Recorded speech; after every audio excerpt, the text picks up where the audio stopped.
Okay. Welcome back. So in this part of the lecture, we're going to relate random variables to probability measures via these things called distribution functions. Okay. Recall that in the definition of a random variable, we didn't see probability measures anywhere. We only saw sigma algebras. So that is the events that you would like to assign probabilities to. And the definition of, well, a random variable is sort of independent of the probabilities you assign to the events. It just depends on the events themselves. Okay? So there is actually a link between probability measures and random variables, as you would probably guess. Okay? So suppose we've got some x which goes from the event space omega with f to omega dash with f dash. Okay, a random variable. Okay, and suppose that we've also got a probability measure on the domain. Okay.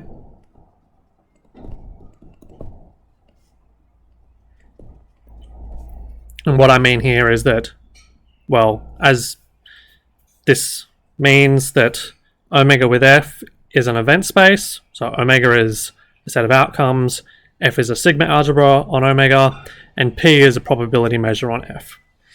Okay? Well, then we can actually use the random variable x and to take this probability measure and get a probability measure on the codomain. Okay, and how do we do that? Well, we define p of p sub x of a dash to be p of x in a dash for a dash in f dash. Okay? And, well, first of all, why is this well defined?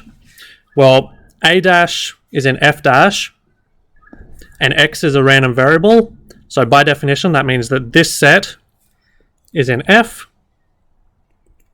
Okay, but p takes elements of f as argument. Okay, so this is perfectly well defined. And homework is to check that this is a probability measure. Check px, which goes from f dash to 0, 1,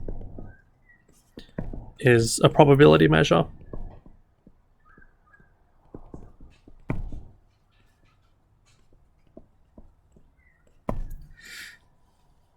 Okay. And, well, this isn't particularly difficult since you know that p is a probability measure, you know that f dash is a sigma algebra, and therefore from something we've seen previously, you know that this sets of this form a sigma algebra which is contained in f. Okay, so I'll leave this as an exercise, but we give this p sub x a name. So p sub x is called the distribution.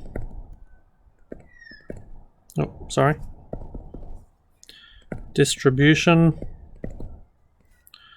of x under p, or sometimes we call it the push forward of p by x. Okay, and both of these notations make sense. The reason it's the distribution of x under p is because it's really telling you, well, what's the probability that x is in the set you're looking at. Okay, and for the push forward notation, this is because, well, we've got this map x that goes from omega to omega dash. We've got p, which is sort of defined on here, and we push it to something defined on here. Okay, and yeah, so this is just a definition at the moment. It turns out, which is something that you guys should check, that it is in fact a probability measure. So this is going to be a nice way to sort of go from probability measures on one space to another, like in that example from the first lecture where we talk about rolling dice. Well, one event space, one sample space you could care about is the exact dice rolls. Another one you could care about is just the sum of the dice rolls, and or say the total number of each number that you get out of, say, n rolls. This push forward construction is going to allow us to move between these and easily construct probability measures on, well, different sets, different sigma algebras. Sorry. Okay. So in the specific case, well, if omega dash and f dash are the real numbers with the Borel sigma algebra, then for each random variable x from omega f to r with the Borel sigma algebra, you obtain, well, a probability measure. Oh, sorry, this should have a p as well. You obtain a probability measure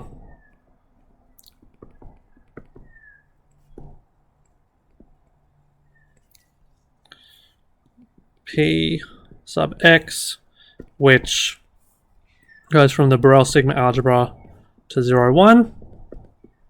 Okay, we've seen a few nice generating sets for this. Okay, so by our uniqueness theorem, it's enough, well, to know what p of x does, we can just look at what it does on a generating set. And to that purpose, we define the distribution function. So the cumulative distribution function. Okay, so the cumulative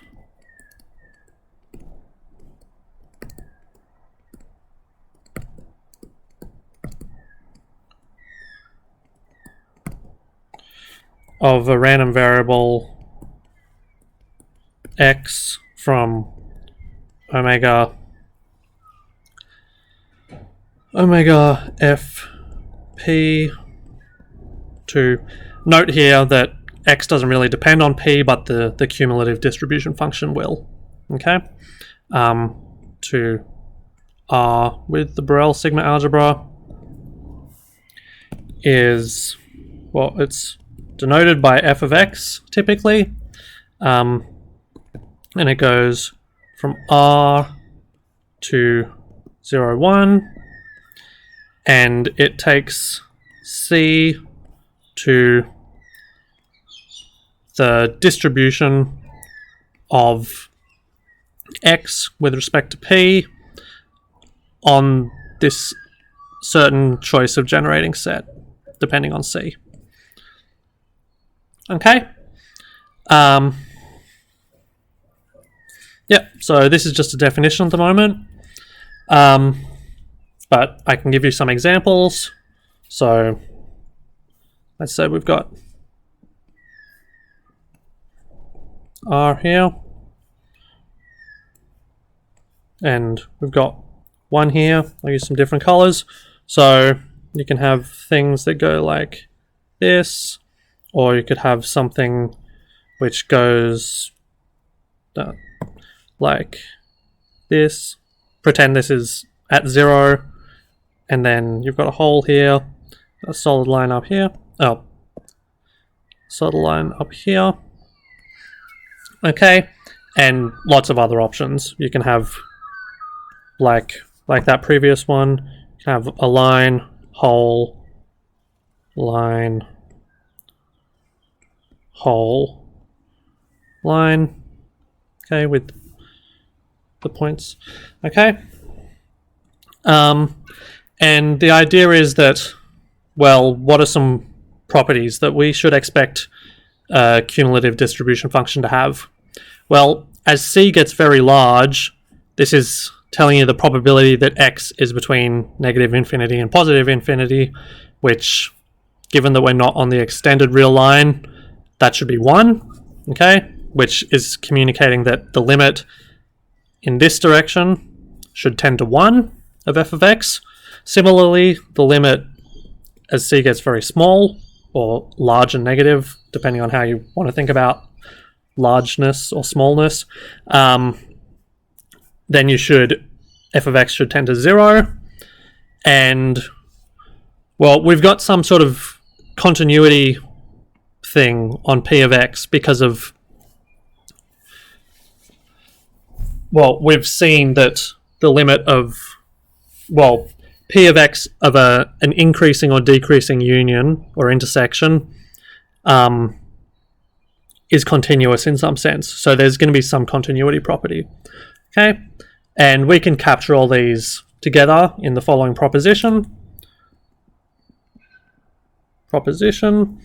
Okay. The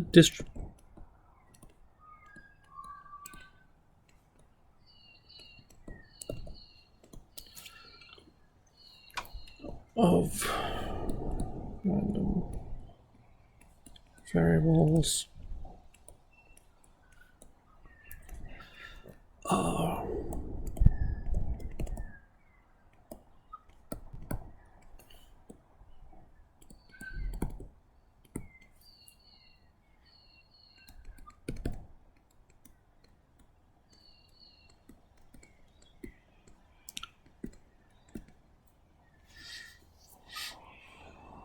well, so the distribution functions are exactly the functions which go from R to the closed unit interval 0, 1.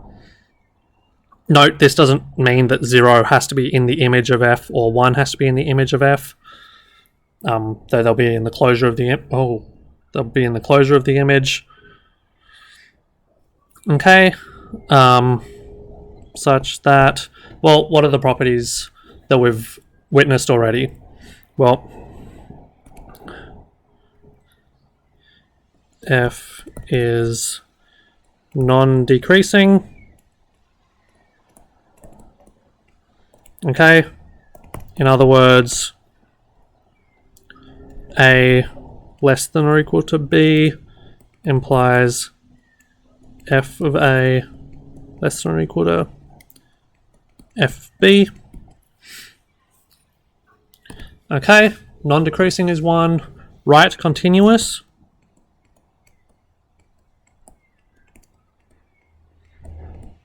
Okay, and what does this mean? i.e.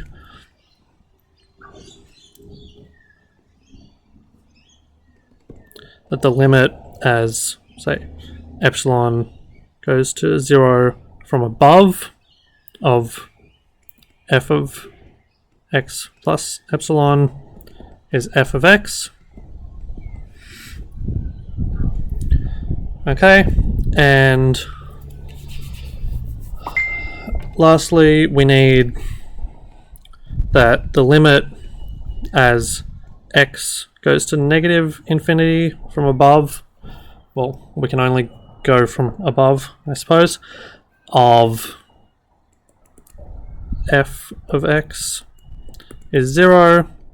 The limit as x goes to infinity of f of x is 1. Okay, and let's prove this. Okay, so proof. Well, let's do one case first. Let's suppose f is a distribution function. Well, sorry, cumulative distribution function.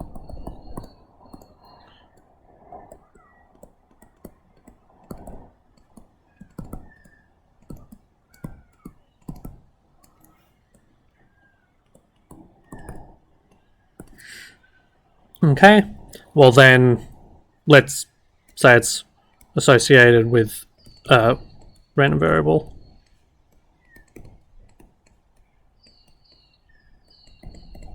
Okay, well, sorry, I'll just mute my phone.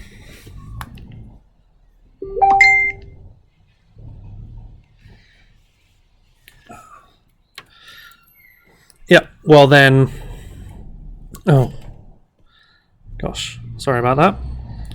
Okay, well, let's check that f is non-decreasing. Well, we have that for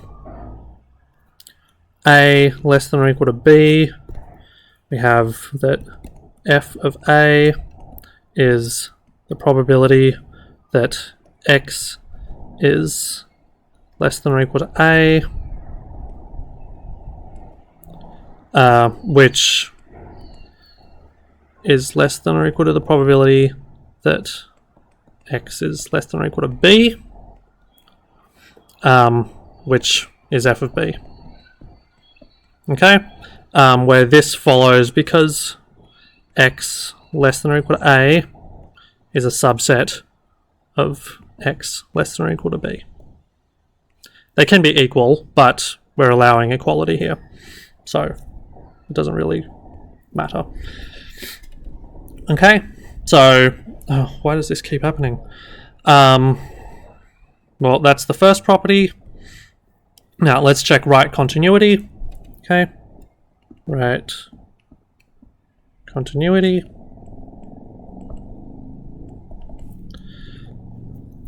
All right, well,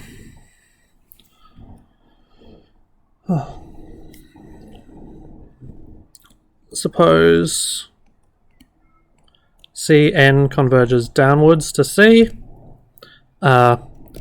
then the intersection over n equals 1 to infinity of these intervals Cn is equal to this. Okay, you can check this, but it's pretty direct from this. But we've seen that the probability, this implies that the probability is sort of continuous with respect to these sets, by which I mean implies that, well, the probability of minus infinite, the probability that x is less than or equal to c is the probability that of the intersection over n equals 1 to infinity of x less than or equal to Cn. Okay, and this is equal to the limit as maybe I should, yeah, okay, no, that's fine. The limit as n goes to infinity of p of x less than or equal to Cn. Okay, which implies right continuity. Now, why is this part true? Well, first of all, this is a decreasing intersection. So each of these sets, so for m greater than or equal to n, x less than or equal to Cm is, which way should it be? Is contained in x less than or equal to Cn, okay, because this sequence Cn is decreasing down to C. And then this is a decreasing limit of sets, and we've seen in the properties for probability measures that implies that you can sort of pull the limit on the inside out to a limit here. Okay, and so yes, we've checked right continuity. Okay, and finally for the other two, well, it's similar. So limits. Okay, well, we've got that the limit as x goes to negative infinity of f of x is equal to limit x goes to negative infinity of p of x less than x. This is we can write this as a decreasing union, a decreasing intersection, again, as we had here, and pull it inside. So this is the same as, well, actually, I'll be a bit more careful here.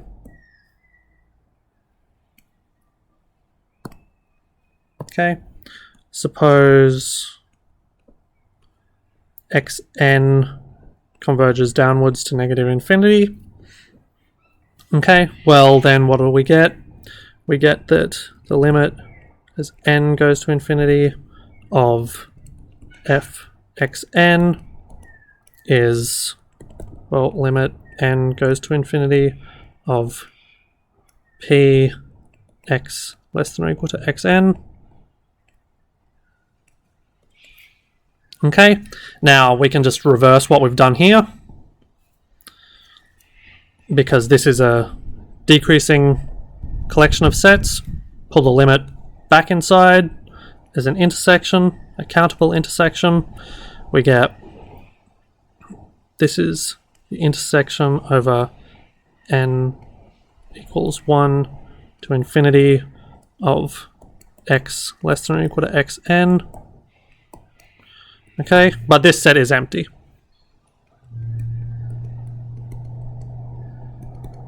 Now, why is this set empty? It's because x has values in the real numbers, and there's no real number that's less than every element of a sequence which converges to negative infinity. Okay, now let's do the reverse. Well, the reverse is pretty easy.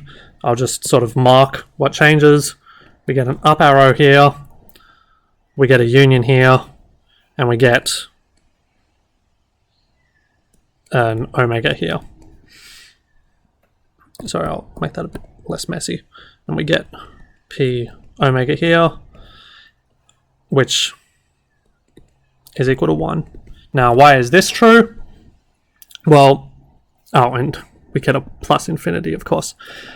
Well, if xn is increasing to positive infinity, this is going to be an increasing collection of sets, which converges upwards to omega. Okay? Because, again, x is real valued. It can't be less, well, no. How do I phrase this? The set on which x is less than any of these members must really fill up all of omega, because it's sort of finite valued at each point. Okay? Yeah, so this completes one direction of this proof, namely that every cumulative distribution function satisfies these three properties. Okay? And, okay, well, actually, we're going to leave the other side of this proof to proposition 1.3 in the book. So, converse direction in prop 1.30 in Georgie. Okay, and I'll probably stick it in a tutorial at some point so you guys can work it out.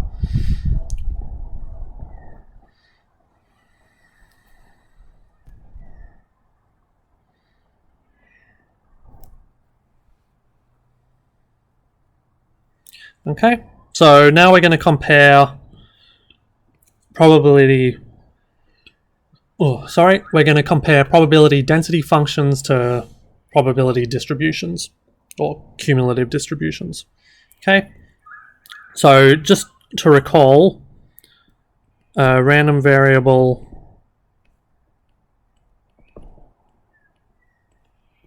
x from omega with f to r with the Borel sigma algebra, one-dimensional, has probability density function. Okay, PDF, probability density function. If, well, what was the definition? It was that essentially that P of x in A, sorry, I should have a P here again. The probability that x is in A should be equal to the integral over A of rho of x dx for all Borel sets A. Alright, well, we've seen that the CDF, the cumulative distribution function, is defined pretty much in terms of a certain collection of these sets. So there's going to be a link, and that we find in this following proposition. Okay, so let x from omega to r be a random variable. I'm just going to omit the sigma algebras for brevity. Well, no, I'm not on omega, but here we're equipping R with the Borel sigma algebra. F P, then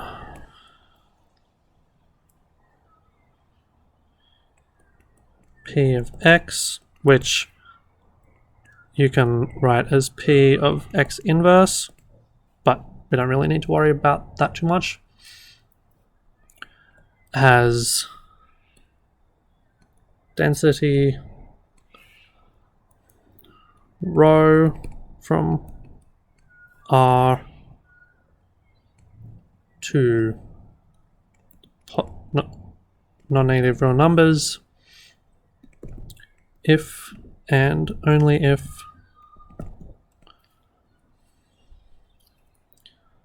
the CDF of x at C is equal to the integral up to C of the density.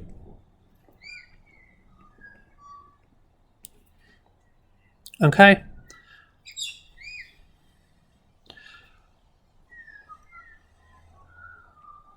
Okay, and the proof is sort of not very interesting, I would say. It's pretty much the fundamental theorem of calculus in one direction. You differentiate in C here and get this back. Yeah, or you use the fact that this interval, negative infinity to C, generates the Borel sigma algebra. Okay, so the proof is in the lecture notes, and you can check it out there. Yeah, but I don't know, it's not particularly enlightening, I find. But this gives us the definition. Okay, so we say that if P of x has a density,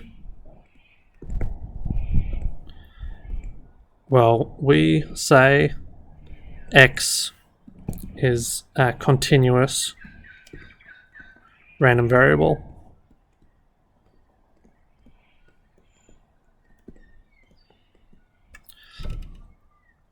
Okay, and so just note that this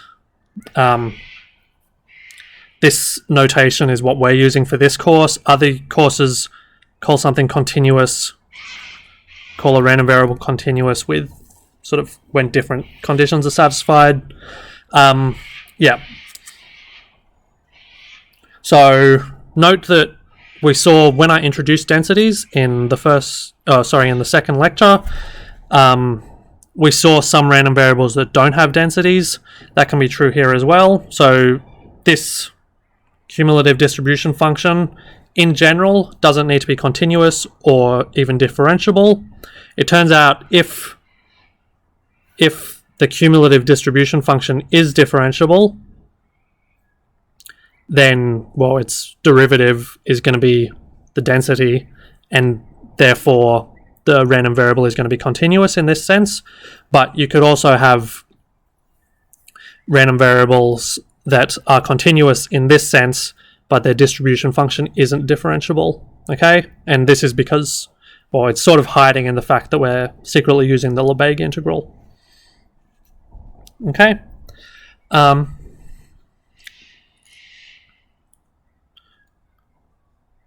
Sorry, I think I've made a mistake there. Yeah, no. If x is continuous, then f of x is going to be differentiable, but maybe not continuously differentiable. Okay?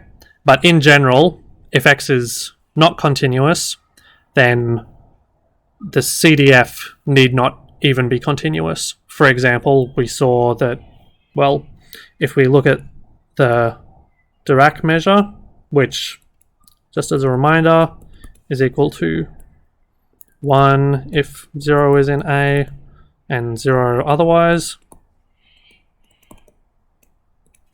on R with the Borel sigma algebra. Well, this you can check is associated to the random variable, which is constantly 0, associated to random variable x from, well, whatever you want here, to R, x of omega is 0, and, well, we can find that the CDF of this guy looks like this. It's 0 all the way along here, and it then jumps. Okay, so this is not differentiable or continuously differentiable, but it is right continuous. You can approach this way, and you approach the same limit. Well, the value is the limit. Okay, we'll end the lecture here. Thanks for listening. Sorry about that mistake there.